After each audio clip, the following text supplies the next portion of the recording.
Hello, this is Daniel Bornstein. Good afternoon. Welcome to a seminar or webinar. I'm happy to be here. I hope everybody is holding up well in light of course, the COVID-19 pandemic. My hope is that you find this webinar helpful. I'm going to be going through a lot of thoughts, strategies about buyout agreements throughout the Bay Area, as well as get into the particular nuances of some of the different buyouts that we have to be familiar with. Most importantly, I think that this information will be helpful in how you look at your rental properties, especially during this very, very difficult time in our society where we have many units that may or may not be paying the rent, may have difficulty paying the rent, and offering tenant buyout agreements as a solution. So let's begin.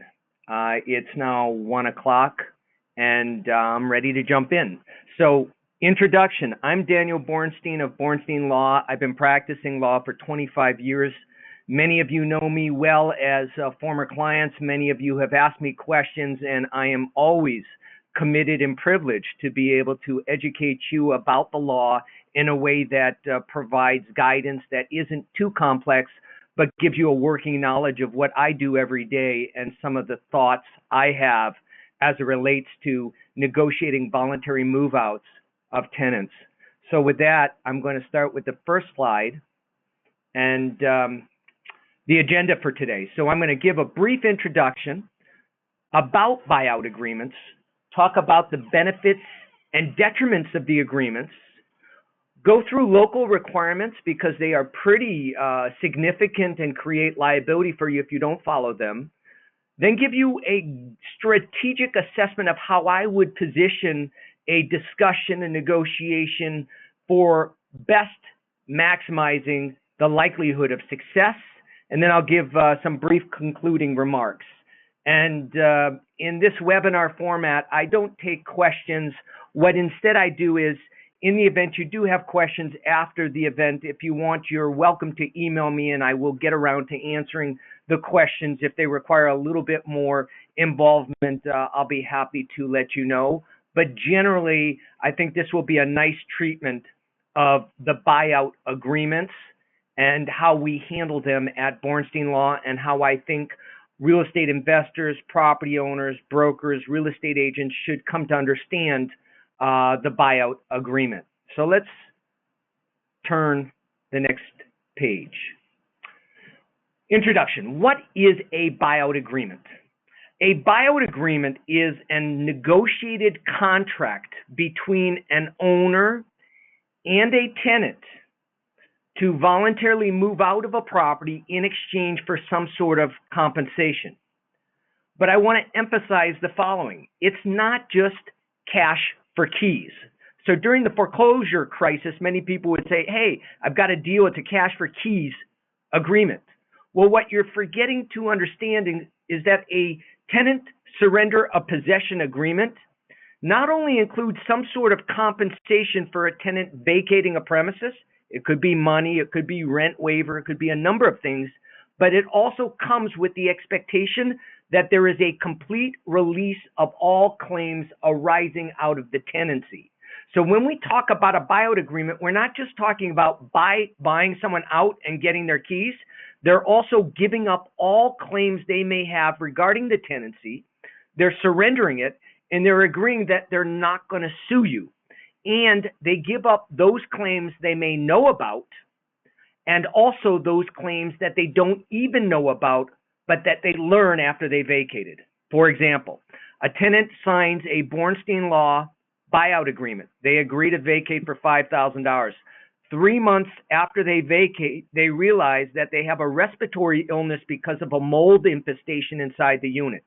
Because they signed the buyout agreement that I prepared, they have given up the claims they may have as a result of the respiratory illness because we have a properly prepared buyout agreement. So there are some really type A charismatic owners who say, I gave a tenant $1,000 and they moved out of the premises, we're all done. and they don't realize that they haven't gotten that release of claims. The important part is you want to get a complete release of claims and also a release of claims that includes those claims the tenant may not even know about. And that's a little bit tricky to draft up, but that's why you have an attorney help you with the buyout agreement. Why do we use buyout agreements? Why not? Well, we use buyout agreements because if I negotiate a voluntary move out of a unit from a tenant, I haven't done a no-fault eviction. I haven't done an owner move-in eviction requiring me to do certain things as part of my obligations. I haven't done an Ellis Act eviction, which means I have to go out of the rental business. It gives me maximum flexibility. So for instance, if you're an owner who wants to sell a 3-unit building in San Francisco and you want to sell the units vacant because we understand that a vacant triplex will sell for more money than a tenant-occupied triplex, an owner doesn't have the right in San Francisco to simply serve a termination notice on a month-to-month basis because the owner is subject to the San Francisco just cause eviction ordinance. So a seller who's looking to voluntarily accomplish the goal of a vacancy is really left with buyout options. So if you are a real estate investor and you're looking to sell a building vacant, buyouts in rent-controlled just cause eviction jurisdictions are oftentimes the only solution to accomplishing a transition and a vacancy ethically, properly, and compliant with law. Also, the optics. When we do a buyout agreement, it's a mutual agreement between a landlord or an owner and usually a tenant. Because it's a mutual agreement, the optics of it as a contract, it's good faith, fair dealing, both parties buy into the agreement and transition out. That's different than if you pursue a nuisance eviction where maybe a tenant's perception of your behavior is heavy-handed or somehow strident, and thus the optics of that conduct can create residue for you. All things being equal, a voluntary agreement where a tenant transitions out with their own involvement in the negotiation looks better, is more likely to be free from risk, and the optics of it look much better than pursuing an eviction action, especially during a time in which we are all potentially at risk due to the COVID-19 pandemic. In order for you to understand a buyout agreement, you need to understand the information that my office would need to have in order to prepare a buyout agreement. Depending upon the jurisdiction, the buyout agreement is really about a 5 to 6 page contract, and then there are disclosure requirements as well. But generally speaking, in order for my office to prepare a buyout agreement, I need about 8 pieces of information. And mind you, the contract is not brain surgery. It's a 5-page contract. And the core issues that I need, or the information that I need in order to accomplish the buyout, is of course the names of the owners, the names of the tenants and or the occupants, the address of the unit, an agreement as to the time the tenant is vacating the unit, how much are you paying the tenant to vacate, if any. Most of the time it's some sort of cash payment. Sometimes it can be as simple as a rent waiver. When are you going to pay the tenant? Are you going to pay the tenant a portion at the time they sign the contract, a portion after they vacate, or are you only going to pay them after they vacate? Are the tenants going to continue to pay the rent for the duration of their time in the rental unit, or is the rent waived? Are you returning the security deposit according to law, or do you have an agreement that the tenants are forfeiting the security deposit? With this 8 pieces of information, my office is typically able to prepare a code-compliant, proper buyout agreement. The concern we have is, how do you get to this agreement? And under what circumstances are you able to get to this agreement? And are you complying with your legal obligations in following whichever jurisdiction's rules are in place to ensure that what you have done is compliant with the law. Fundamentally, for the last 10 years, this chart has not changed, or this list of items. These items, once you've got this agreed to verbally with the tenant, you can bring to my attention and I can draft up a proper agreement relatively quickly. 48 hours is typically the type of time we want to have in order to prepare this. And the essential understanding is strike while the deal is hot. However, we will talk about that. Let's move on. The benefits of a buyout. One, you secure a voluntary vacancy. And a voluntary vacancy is huge because when there's a voluntary vacancy, traditionally, you're going to be able to set the rent at market rate. If you have a tenant who is paying $1,000 a month for a 2-bedroom apartment that in San Francisco would rent for $4,000 a month, if you offered the tenant $10,000 to vacate and waive 2 months rent, and you were able to create a code compliant agreement and the tenant moved out voluntarily pursuant to a buyout agreement, you are now able, in most circumstances, to reset the rent at market rate rent. That is huge. Generally, for a little bit of real estate knowledge, every $1,000 of increased rent that you are able to secure on a rental unit is equivalent to approximately $100,000 of increased value in your building. And that's why one benefit is a voluntary vacancy allows you to reset the rent. 2, it's a mutual agreement. And I talked to you about that earlier. A mutual agreement where there's a meeting of the minds between a tenant and a landlord. And oftentimes, the buyout, if done efficiently, can be less expensive than pursuing litigation. So, for instance, you have a tenant in a 10-unit building. The tenant intermittently has parties at the building that are causing other tenants to complain because it interferes with the other tenant's quiet enjoyment of the premises. The behavior is intermittent. It is a nuisance. The tenant's rent is at market rate. You're getting a lot of frustration from other tenants, and you're contemplating pursuing an eviction of the tenant for nuisance. Before commencing the nuisance, you could conceivably reach out to the tenant and say, look, you're disturbing everybody. I need you to understand that I'm considering pursuing an unlawful detainer action. However, before I do that, I would consider waiving 2 months rent and having you move out in exchange for the return of your security deposit and $2,000. The tenant agrees. You've lost some rent money. You've lost $2,000. You've hired an attorney to draft up the agreement. But the alternative is, if you're pursuing a nuisance eviction, my retainer is at minimum $5,000, and I don't know how much it's going to cost to accomplish the goal, because the biggest variable in a nuisance unlawful detainer action is which attorney the tenant gets and how hard they fight. So sometimes a buyout agreement which is within reason can be more cost effective than getting involved in litigation. And that's where we segue into the next benefit is when you reduce the risk of litigation, you create better upside for yourself. So for instance, you have a multi-unit building with an in-law unit that's not permitted. It's not an accessory dwelling unit, it's an in-law unit. Or you have a single family home with an in-law unit. You've been renting the in-law unit for 10 years. You've collected over $100,000 in rent. The tenant complains to you about conditions inside the unit.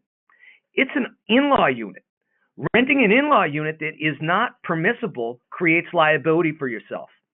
Instead of getting into a battle with a tenant about habitability issues, if you were to negotiate a voluntary move out of a tenant in an in-law unit where they give up possession in exchange for compensation, maybe it's $8,000, maybe it's $10,000, maybe it's $20,000. One, when they move out, as I talked about before, they sign a code compliant buyout agreement, and they also agree to give up claims arising out of their tenancy, which means you don't have to worry about, after they moving out, them suing you for having rented them an illegal unit. So for in-law units, I always recommend, if you need a transition, pursue a voluntary move-out so you can get a complete release of claims. Owner move-in terminations. So I have clients who may want to move into a property. In many jurisdictions, there are strict requirements in order to do an owner move-in termination. You have to live there 3 years. After 3 years in San Francisco, the following 2 years, if you're going to re-rent it, you have to rent it at the old rent amount.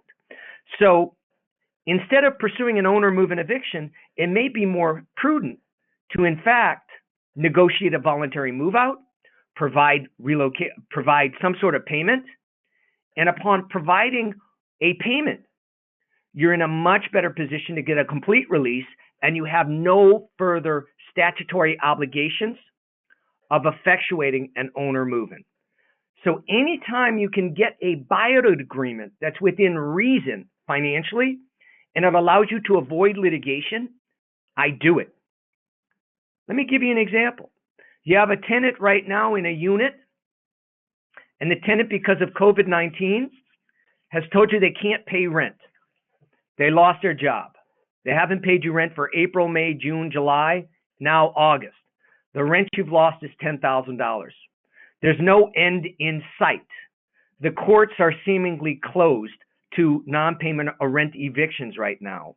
San Francisco and Alameda County have stated that you're not going to be allowed to evict a tenant for debt arising during a COVID pandemic. So you can pursue a breach of contract lawsuit against a tenant, but you're not going to be able to evict. If the tenant comes to you and says, look, I don't have the money, and you say, well, you're going to owe me the money, but I'd be willing to allow you to transition out in exchange for the waiver of those funds, and I'd give you back your security deposit, and I'd give you back $2,000, that may be prudent because, one, you have a non-paying tenant inside your unit. You don't know when you're going to be able to recover possession of the unit. You're going to potentially have to do some type of eviction in the future for a future debt after shelter in place is lifted, and you're going to have to pay an attorney to do an eviction. So to avoid that, I segue into a buyout discussion, and if I get a buyout that's reasonable, I grab it.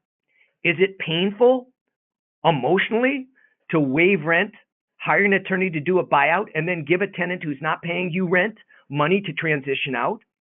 Possibly, but it's still smart.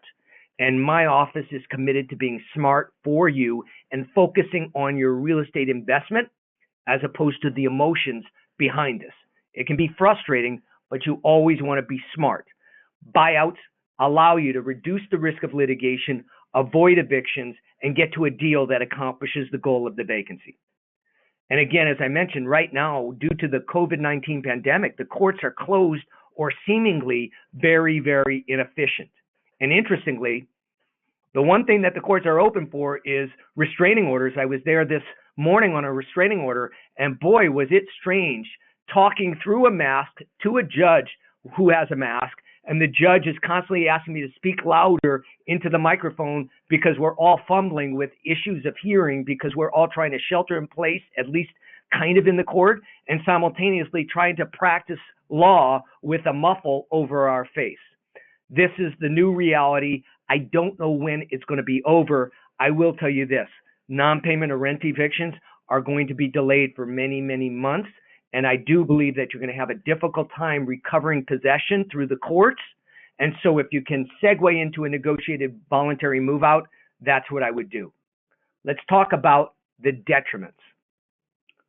The detriments, they cost money. What do I mean by that? Well, you reach out to a tenant in the proper way, and let's give you example of in Berkeley, you serve the disclosure document and you start negotiating and you say, thank you for signing the disclosure document. I wanted to let you know I'm prepared to offer you money in exchange for you transitioning from the premises. What would you need? And I often like to ask an open-ended question like that to a tenant And the reason being is what they need may be less than what you were willing to provide. And so sometimes the deal comes in better than you hope for because of the information you learn from that first question of what would you need? Well, this tenant, who is a savvy tenant, who has learned all their rights under the law because they have access to the computer and they get smart, says, you know what, Jane Doe, I very much appreciate that you are interested in having me transition from the premises. I love my studio apartment looking over People's Park. I've been here 6 years. I'm happy to transition out in exchange for $95,000 and waive 3 months rent. And that's what we're faced with, which is the detriment is a tenant can have a price point that simply is outrageous. And I have that situation often arise, which means the detriment is you're either going to not do a deal because you can't get to a deal, or you're going to pay to accomplish the goal. And, you know, I have people ask me all the time, Mr. Bornstein, what's the market value for a buyout? I say it's all over the place, and one buyout doesn't necessarily inform another buyout. Sometimes tenants have extra expectations that are out of whack with reality, and you just can't do a deal. Sometimes you're able to do so. But as I mentioned before, every $1,000 of increased rent is equivalent typically to an extra $100,000 of equity in the building. So if a tenant who's lived there 6 years says, I would like to move out for $20,000, you've got to make a decision. It's painful. You can, as the chart says, you can wait until they voluntarily vacate. But we know in rent-controlled jurisdictions, every year a tenant remains in a unit, the value of that tenancy becomes even more better for the tenant because the market ends up becoming more cheap for them because their rent is regulated. So in some respects, the detriment is it's going to cost you money to do the deal. You could wait for a voluntary move out, but that may never happen. Another detriment is it's voluntary. If a tenant is not willing to negotiate, you're done. And that happens quite a bit. I would say at least 20% of the times in which a client reaches out to a tenant in that proper ethical manner, the tenant simply says, not interested, or I'll call you if I'm interested. But at this point in time, I'm very happy in my rental unit. That means you're done. You can't do anything about it. And I often speak with clients and they get frustrated with the situation because they can't even commence buyout discussions because the tenant has refused to sign the disclosure doc, or the tenant has instead said, I'm very happy here and I look forward to living here for the rest of my life. And in fact, they're entitled to do so unless you have a just cause under the ordinance to terminate the tenancy. So a detriment is it opens up a negotiation, but it can be closed down very quickly. Another detriment is this. Because of perceptions that buyout agreements involve heavy-handed tactics by owners, they have become highly regulated in different jurisdictions. It's highly regulated in San Francisco. It's highly regulated in Oakland. It's regulated in Berkeley. In places where it's not highly regulated, there are no disclosure obligations. You answer the 8 questions that I've asked you to answer in that prior chart. You send it to me and I can prepare a buyout agreement. And so for those jurisdictions that don't have a local ordinance, there's nothing in the state just cause eviction rules or the state rent control that prohibits buyouts. So if you're in a county that doesn't have a local jurisdiction, it makes it that much easier. And so I am going to go through right now for the audience that is here, the regulations in the 3 different jurisdictions I've mentioned, just to give you a window on what you have to do in order to be compliant.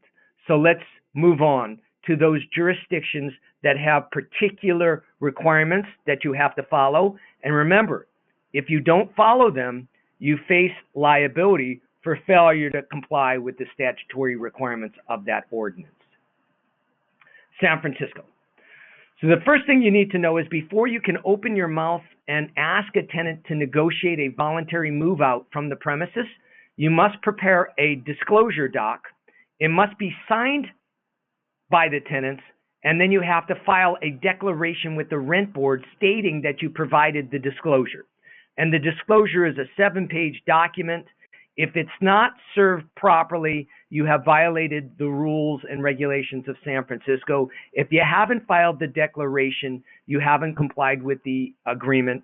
Once you have the declaration served and signed, and then the disclosure served and signed, and then the declaration filed at the rent board, you're free to start negotiating. I tend to like having verbal negotiations, and I tend not to like to call up a person unannounced and say, hey, I'm going to send you over disclosure. Let's talk. I'm willing to negotiate a deal with you. I like to structure it. And generally, pre-COVID-19, I'd like to have a face-to-face meeting with the tenant.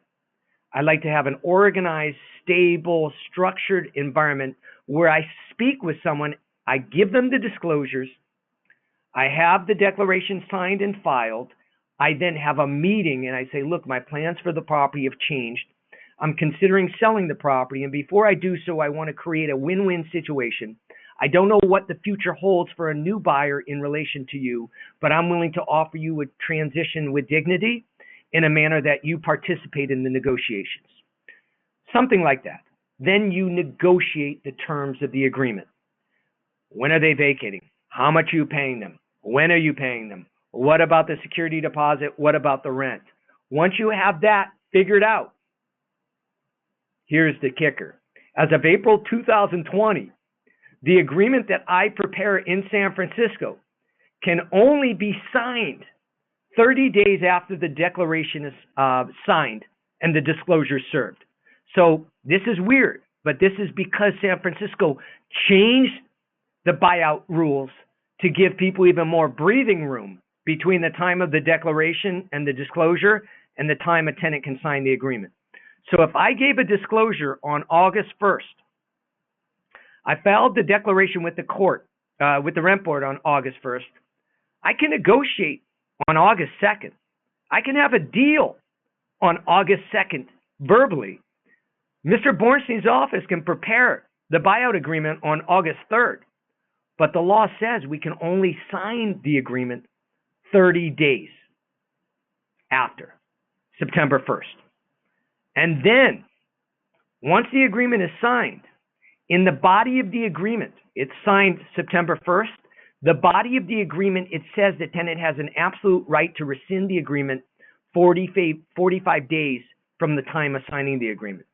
So if the tenant signed the disclosure and declaration was filed on August 1st, the agreement is signed on September 1st, they're agreeing to move out October 30th, the tenant in that situation has until October 15th to rescind the agreement, even though they signed the agreement on September 1st.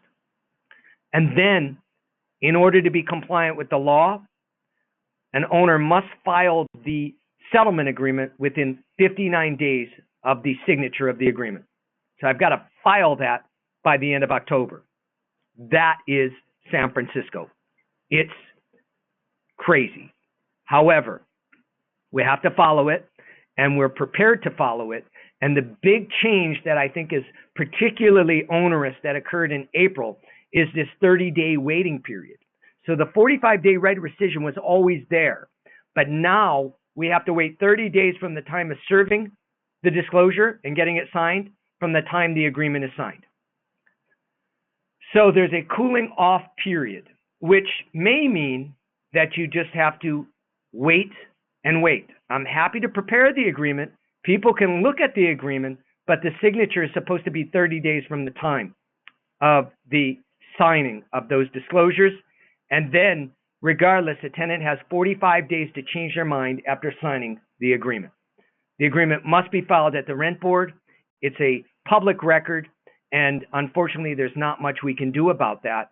The rent board wants to keep track of buyout agreements, and people can go to the rent board and actually look up buyout agreements and how much has been paid for which units. And every year now they're providing data about buyout agreements.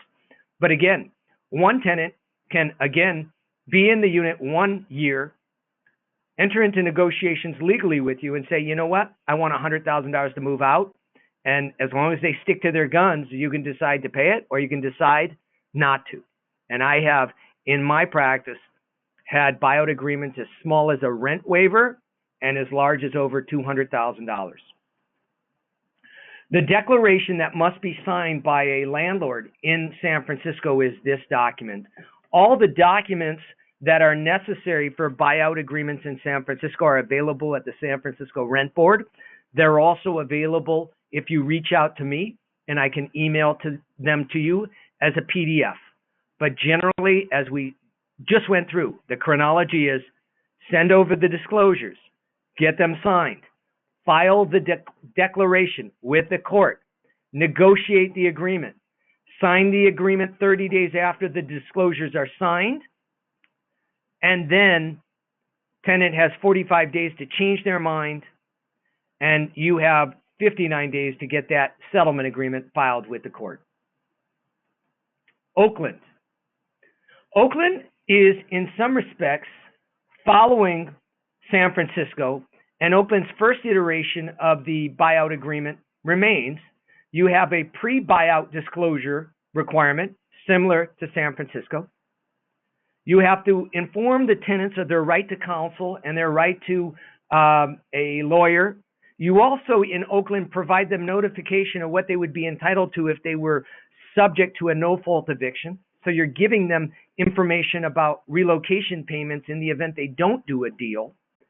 In Oakland, there's a 25-day rescission period that can be negotiated down to 15 days within the body of the agreement. You have to file the contract at the Oakland Rent Board, and if you fail to comply with your obligations, there are penalties that can be assessed against you for violation of these statutory obligations. San Francisco and Oakland have the most onerous requirements, and the big issue is this. You've got to comply or you're out of compliance. I am not aware at this point in time of anybody being sued for failing to comply with the statutory requirements of these buyouts. However, I believe it's forthcoming. More importantly, in San Francisco, particularly, when you go to sell a multi-unit property or a home, there's always a question of how did a vacancy arise? And then you have to list on your information under the Association of Realtor Sales docs how a vacancy arose. And if a vacancy arose through a buyout agreement, a buyer is going to want to learn more about it to make sure you did it code compliant, because they don't want to have a risk of buying a property that may have a tenant who feels aggrieved because you did not comply with your obligations. So if you're doing a deal, my suggestion is to comply with the law, because it will come back to you, maybe not by the tenant, but in another capacity. So being code compliant is something that I strongly recommend, and it isn't that cumbersome as long as you understand the rules.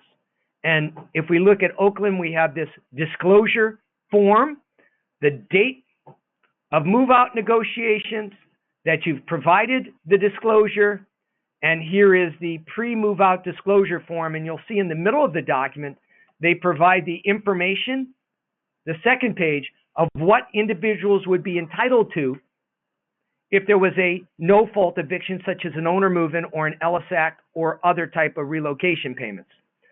What does this mean?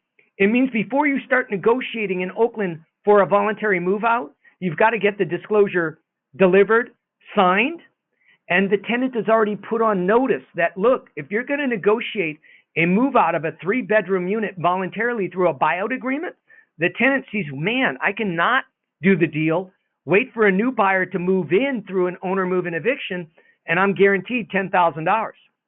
So with that education, a prudent tenant, if you're a seller trying to vacate a unit before you market it for sale, the tenant can simply say, you know, Mr. Bornstein, I appreciate you wanting to negotiate, and I thank you very much for it, but I'm entitled to $10,800 if a buyer comes in and does an owner move-in eviction. I'll take $40,000 if you give me it, and I'll move out before you market the place for sale. And that's where information is crucial. And in Oakland, that information is provided. San Francisco, they don't provide it in the documentation, but they do provide quite a bit of other disclosure information. Berkeley. In Berkeley, your notification informs the tenant that they don't have to enter into a buyout agreement, that they have a right to counsel, and that in Berkeley, it's a 30-day right to rescind. And remember, in each of Oakland, San Francisco, and Berkeley, within the body of the contract, you must inform the tenant of their right to rescind. So they will be informed of it in the body of the contract that they sign. The tenant, of course, has the right to contact the rent board, and you are to serve the rent board the completed agreement between 31 and 60 days from the date the agreement is executed. Berkeley, interestingly, is usually considered one of the most difficult places of San Francisco, Oakland for rent control, but their buyout agreement rules are not as difficult. You do have to sign a declaration that you delivered the disclosure form. You have to get it signed by the tenants, but then you're free to prepare a proper buyout. And I have found it to be a little bit less cumbersome than San Francisco or Oakland. Oakland does notify tenants that relocation payments to the tenants are something that they're entitled to, and informs the tenant clearly that a buyout agreement is not the same thing as a owner move-in or some sort of relocation payment entitlement, such as a no-fault eviction for owner move-in or Ellis Act.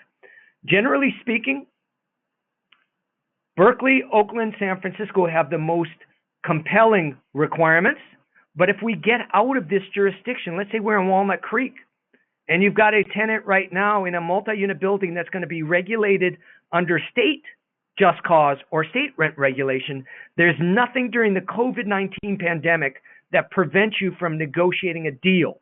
There are no disclosure requirements in Walnut Creek. You can segue into the discussion immediately. In Berkeley, San Francisco, and Oakland, you've got to get those disclosures signed before you have the right to open your mouth. Strategies. So let's talk about strategies, because many people want to ask me, Daniel, how are we going to deal with a transition? I would very much like to secure a voluntary move out of a premises from a tenant. I want to do it compliant with the law. I want to do it ethically, and I'm reaching out to you in order to ensure that we do it correctly. How can we best maximize the likelihood and chances that I'm going to accomplish the goal? Well, the easy answer is give them a lot of money, but that's the painful answer. There are some other strategies aside from offering abundance of money that makes sense. The first issue is a leveraged discussion. What do I mean by a leveraged discussion? Let me suggest what is a non-leveraged discussion. If you reach out to a tenant who's lived in the property 8 years and you have nothing involved in that relationship at this time except for a desire to move out, and you just simply say, hey, John, I want to set up a time to meet and talk. Before we do so, I'd like to have you sign some disclosures. I need these disclosures signed, and then you can get back to me. And then the tenant signs it, knows that you're interested in a buyout, and then all of a sudden, when you come to having that discussion, the tenant says, well, I've been here a long time. I plan to be here a long time. I'll leave for $200,000 and 6 months of a rent waiver. Or I'll leave for $180,000 and a rent waiver. You didn't have any leverage in that discussion. You just immediately reached out to the tenant and sought a disclosure being signed. A leverage discussion may look a little bit differently, and it has to be obviously done in good faith. But if you have a situation such as currently you have a tenant who's not paying the rent because of COVID-19, you certainly have the right to bring up and say, I'd like to have a meeting with you. I'd like to talk to you about the situation that we face. The situation is for 4 months, I haven't received any rent money from you. I know it's based upon your claim of the COVID-19 pandemic. I want to let you know that we don't have an obligation to waive that rent. I want to talk to you about the circumstances. What you've done is set up a meeting to talk about the unpaid rent. And then you can segue into, hey, I know it's unpaid rent. I want to talk to you about transitions. Before we talk about the transitions, I'd like you to sign a buyout disclosure. There's no obligation. And then after they sign the buyout disclosure, you could say, look, I'm willing to waive 5-8 months of rent and give you time to transition if you are interested in voluntarily moving out. If not, I understand. And I am going to seek that unpaid rent through court or some other method. And if you continue to not have a job, there may be the possibility that you're going to have to leave anyways because rent is going to come due after the pandemic and there's going to be a debt. So let's talk about a meaningful compromise where you give up possession in exchange for compensation. What would you need? What works for you? In that dialogue, in that dynamic, you've in fact raised an issue that you're legitimately entitled to raise, which is you owe me rent. And then you can segue it into a discussion. Another example of a leverage discussion is if you're planning to sell the property. If you're planning to sell the property, if it's a multi-unit property in San Francisco, the tenant has just cause eviction protections. You can simply reach out and say, hey, we're going to be doing an inspection. We're planning on a change. And the change is I'm making considerations to transition from the property. I'm going to be selling the property. I want to have a talk with you. By talking to a tenant about your plans to sell the property, you basically have put the tenant on notice that, hey, a new buyer may be moving into the property after purchase, and that may precipitate a tenant wanting to take money to move out early more than what they would get if there was a relocation payment for an owner move and eviction. So when you couple a discussion about your goals that may precipitate a transition with a dialogue about a buyout, you've got a better leverage discussion. Another example, a tenant just had a blowout party at your property and it caused the police to come to the property. There was graffiti on your building and there was windows being damaged. You then reach out to the tenant and say, hey, I'm very upset and shocked at this conduct. I'm interested in talking to you about it. Before I commence a nuisance eviction, I'd like to talk to you about your options. And in that capacity, you may be able to get a voluntary move out faster than a nuisance eviction, where right now we don't know when that nuisance eviction is going to arise, because as many of you know, the courts are closed for evictions unless for public safety and health. And two, the sheriffs have announced that they're not doing evictions. So for someone who's beaten up your property, it may be cheaper and more efficient to have a leveraged discussion about transition than actually pursue an eviction action, even if that eviction action is legitimate. Because remember, the cost of an attorney can be very expensive. And if you can use that money to get a voluntary move out, more power to you. I'm always in favor of it. I like when my clients accomplish their goals as fast and as cheap as possible. Another suggestion, do the negotiation yourself. I don't necessarily want to be the attorney to call up the tenant, send over the disclosures and say, hi, John Doe. My name is Daniel Bornstein with Bornstein Law. I've been hired by John Smith to negotiate a voluntary transition. Before we discuss anything, I'd like to send over disclosures. Why? Because when the attorney calls a tenant, the tenant then does a Google review of me, looks at my background, decides that I'm a landlord attorney, and then immediately contacts an attorney. 2 days later, Joe Tobiner or another attorney calls me up and says, Mr. Bornstein, John is happy to negotiate a voluntary move out. He's signed the disclosures. Here they are. I'm going to be negotiating with you, and John will leave for $350,000. So sometimes I take the Hippocratic oath, which is do no harm. And when I cost a client more money because I get involved in something that ends up precipitating more cost to the client, I don't want that. And so I like clients to talk with tenants after I coach them in the manner I'm coaching you today about how to handle this negotiation effectively.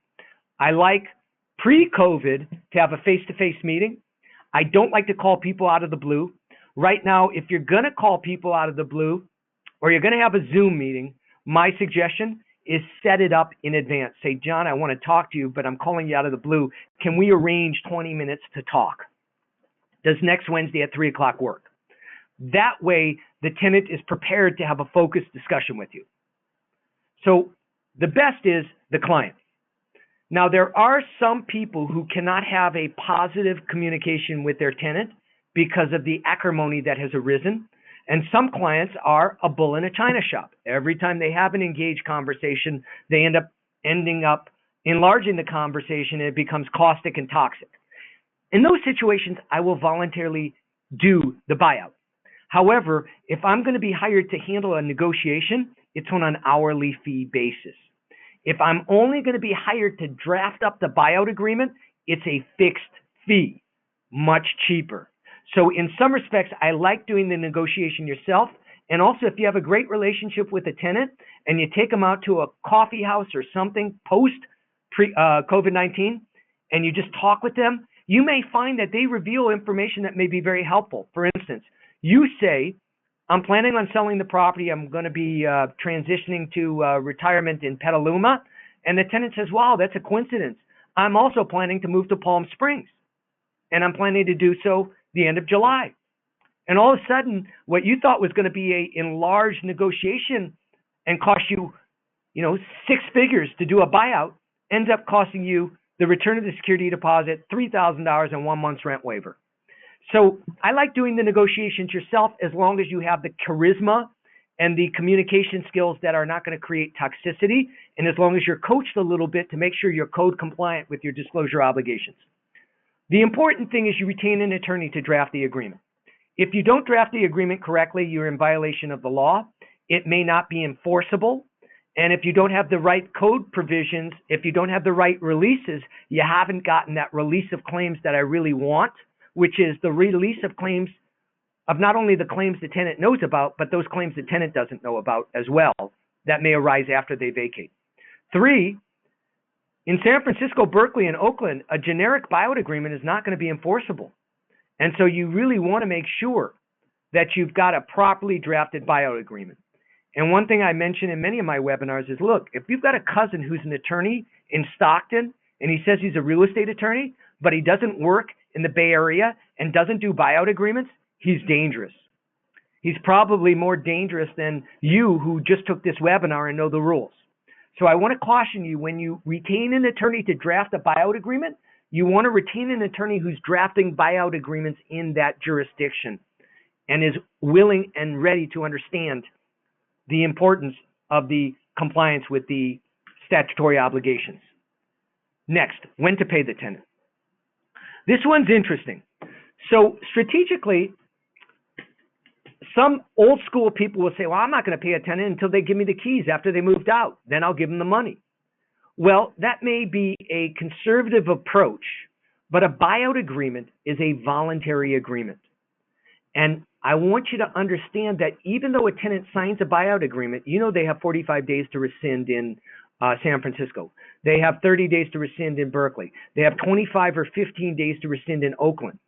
I want to lock the tenant into the agreement emotionally and psychologically. So if I'm going to negotiate a buyout agreement where I'm giving a tenant $25,000 to vacate, I may give them $2,000 or $5,000 when they sign the agreement because they've taken the money, they've eaten from the agreement. Yes, indeed, there's a risk that they rescind, but by them taking the $5,000 up front, it gives them enough money to start looking for a place. They realize they took some of the benefit of the deal, and it's more likely that they will live up to the terms of the agreement and not rescind because they've already taken the money. So I like to give a little bit of money up front, maybe some more money after the 45 days or 30 days has expired on the rescission, and the bulk of the money when they give me back the premises. Another point, in San Francisco, Berkeley, and Oakland, if someone signs a buyout agreement, doesn't rescind the buyout agreement, and then doesn't move out, they're in breach of the buyout agreement. They're in breach of contract, but it's not a just cause under the just cause eviction ordinance to evict. And so even though this is a very rigorous process, a tenant who violates or breaches a buyout agreement, you don't get a button and you immediately press a button and they move out of the place and get evicted. You can sue them for breach of contract. You can seek attorney fees. You can seek their removal, but it's a long, long process. And so a buyout agreement, by definition, is really a gentle person's agreement that's enforced, but we prefer not to have enforcement our strong preference is to have compliance, because if they don't move out, you're going to have to sue for breach of contract. You can't just file an eviction lawsuit. And so in the end, why I like to give a little bit of money up front is because I want them psychologically to be committed to living up to their agreement. And people often ask me, Mr. Bornstein, how many times do tenants rescind? How many times have they breached the agreement? Out of 100 times, I would say maybe 1 or 2 do we have a breach or a rescission. And a rescission is usually because the tenant woke up and realized they didn't negotiate a good deal. A breach is because a tenant didn't find a place to go and it got too close to the time they're moving out. So all things being equal, I like to give an incentive at the front end because that is more likely to have them transition from the premises. And remember, a signed agreement is a meeting of the minds. The tenants bought into the agreement. So it's unlikely that they are going to rescind unless something happens. And many people say to me, Mr. Borsley, well, you're going to give them money before you know if they're going to rescind. Well, we want to ensure in the agreement that if they rescind, they have to give you back the money. And the answer is, of course, they have to give you back the money because they didn't live up to their obligations. I don't necessarily like to write in the contract that if you take $5,000 and you rescind, you have to give me back the $5,000 because I'm giving them information on how to rescind. I'd rather them lock in an understanding that the full expectation is start looking for a new place to go, start on Craigslist, and live up to the obligations articulated in the body of the agreement. So that's a little bit of my soliloquy on how to handle the strategies in this. I think it's effective for you. Of course, I don't have a monopoly on judgment. And there are times where a tenant will say, hey, well, I'm happy to have you want to meet me at a cafe. I want the negotiations in writing. And if a tenant asks you to negotiate the terms only in writing, do so. Send them an email after they've sent you the disclosures.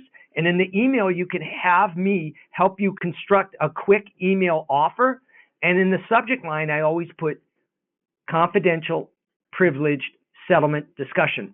So I want those writings to be confidential in the event there's a future dispute about the tenancy and the tenant doesn't claim that somehow I'm using an eviction in the future as a pretext because I was unable to get to a buyout agreement. So all things being equal, I'd rather have it verbal and I'd rather have only the buyout agreement be the fundamental document between the parties. But if a tenant demands something in writing, I'll do it by email, but I want to sort of draft up the email correctly so I don't have lingering written residue that may come back to bite me in the butt in the event I'm not able to get to a deal. So those are the strategies.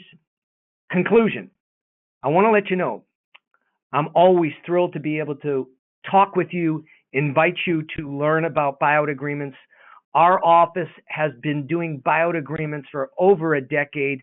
I am very comfortable with buyout agreements. We have a very efficient method. We provide a fixed fee for buyout agreements.